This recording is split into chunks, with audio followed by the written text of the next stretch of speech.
এটা আমার মা তো।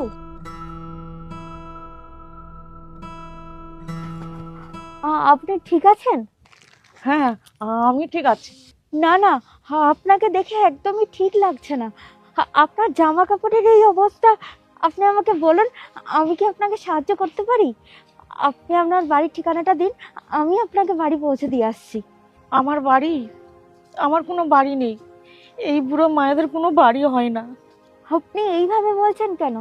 আপনার নিজের কেউ নেই? আছে তো, আমার দুটো ছেলে, এক মেয়ে। আমার ছোট ছেলে আমাকে।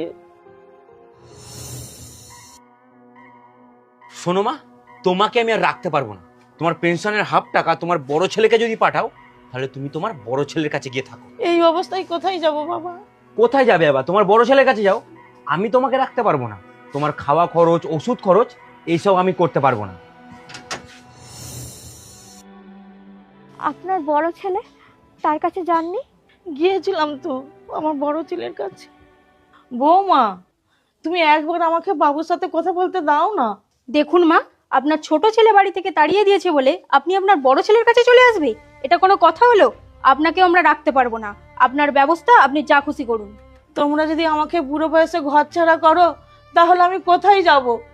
বাবুকে একবার ডাকো না। বাবুর সাথে একটু কথা বলে দাও। বাবু, বাবু। কি হলোটা কি? আর তোমাকেও বলি হারি, দাঁড়িয়ে দাঁড়িয়ে কি শুনছো? গেটটা দাও আর ভেতরে চলো। বাবু, তোর ভাই আমাকে তাড়িয়ে দিয়েছে। তুই যদি আমাকে তাড়িয়ে দিস, আমি কোথায় যাব বল? কোথায় যাবে সেটা তুমি জানো।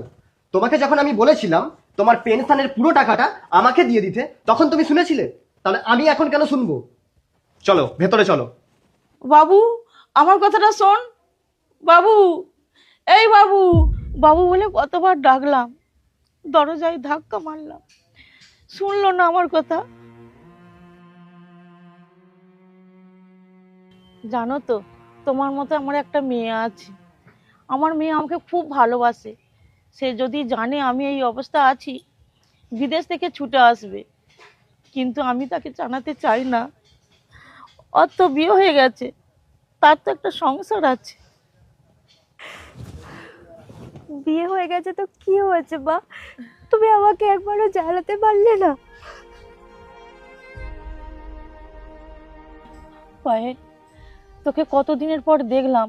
মা, তুই কেমন আছিস? ভালো আছিস তো? না মা, তুমি কেঁদো না। দাদারা তোমার সাথে একদমই এটা ঠিক করেনি। তুমি